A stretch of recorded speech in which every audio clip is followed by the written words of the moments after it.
ಎಲ್ಲ ಇತಿಹಾಸ ಉಳ್ಳವರು ಬಹಳ ಅತ್ಯಂತ ಬುದ್ಧಿ ವಾಗ್ಮಿದಾರರು ನೀವು ಇದಕ್ಕೆ ಯಾಕೆ ಉತ್ತರ ಕೊಡೋದಲ್ಲ? ಎಲೆಕ್ಟ್ರಾಲ್ ಬಾಂಡ್ ನಲ್ಲಿ 10,000 ಕೋಟಿ ಮತ್ತೆ ಬಾಂಡ್ ಮಾರಿದ್ದಾರೆ. ಇದ್ರ ಬಗ್ಗೆ ಯಾರು ಉತ್ತರ ಕೊಡಬೇಕು? 2G ಸ್ಕ್ಯಾಮ್ ಬಗ್ಗೆ ಮಾತನಾಡ್ತಾರೆ. 10 ವರ್ಷ ನೀವು ಅವಧಿಯಲ್ಲಿದ್ರಿ, ಅವಾಗ ಯಾಕೆ ಮಾತನಾಡಲಿಲ್ಲ? BSNL ಯಾಕೆ 4G ಲೈಸೆನ್ಸ್ ಕೊಟ್ಟಿಲ್ಲ? ರಫೇಲ್ ಡೀಲ್ ಏನಾಯ್ತು? ಅನಿಲ್ ಅಂಬಾನಿ ಅವ್ರ ಕಂಪನಿ 1,10,000 ಕೋಟಿ ಬ್ಯಾಂಕ್ಗಳಿಗೆ ಡ್ಯೂ ಇರ್ತಕ್ಕಂಥ ಕಂಪನಿ. ಇವತ್ತುವರೆಗೆ ಒಂದು ಸೈಕಲ್ ಮ್ಯಾನುಫ್ಯಾಕ್ಚರ್ ಮಾಡಿಲ್ಲ ಕಂಪನಿ. ಒಂದೇಟಿಗೆ ಹೆಲಿಕಾಪ್ಟರ್ ಮ್ಯಾನುಫ್ಯಾಕ್ಚರ್ ಮಾಡಬಹುದಾ? ಮತ್ತೆ ಈ ಡೀಲ್ ಅವ್ರಿಗೆ ಹೆಂಗ್ ಹೋಯ್ತು? $58 84 ರೂಪಾಯಿ ಆಗೈತೆ. ಇದ್ರ ಬಗ್ಗೆ ಏನ್ ಮಾಡ್ತೀರಿ? 55 ಲಕ್ಷ ಇರ್ತಕ್ಕಂಥ ಸಾಲ 1,73,000 ಕೋಟಿ ಆಗಿದೆ. ಇದ್ರ ಬಗ್ಗೆ ಯಾರು ಉತ್ತರ ಕೊಡಬೇಕು? ಆರ್ಟಿಫಿಷಿಯಲ್ ಇಂಟೆಲಿಜೆನ್ಸ್ ಚೈನಾ ಎಷ್ಟು ಮುಂದೆ ಹೋಗಿದೆ ಗೊತ್ತಾ ನಿಮಗೆ?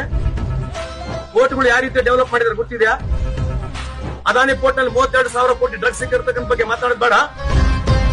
ಯಾವ ಸ್ಟಾಟಿಸ್ಟಿಕ್ಸ್ ಪ್ರಧಾನಮಂತ್ರಿ ಅವರು ಕರೆಕ್ಟ್ ಹೇಳಿದ್ರೆ ನೋಡೋಣ ಹೇಳ್ರಿ. ಇವತ್ತು ಬಿಲೋ ಪಾವರ್ಟಿ ಲೈನ್ ಎಷ್ಟು ಜನ ಇದರ ಬಗ್ಗೆ ಚರ್ಚೆ ಮಾಡೋಣ.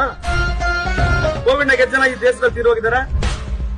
ರಷ್ಯಾ ಯುಕ್ರೇನ್ ವಾರ್ ನಿಂದಿರ್ತಕ್ಕಂಥ ಪ್ರಧಾನಮಂತ್ರಿ ಒಂದು ಎನ್ವೈರನ್ಮೆಂಟ್ ಕ್ಲಿಯರೆನ್ಸ್ ಕೊಡಿಸಕ್ಕಾಗಲ್ವಾ? ರೈತ ಸಾಲ ಮನ್ನಾ ಮಾಡ್ತೀವಿ ಅಂತಂದ್ರೆ ಯಾಕೆ ಮಾಡಲಿಲ್ಲ?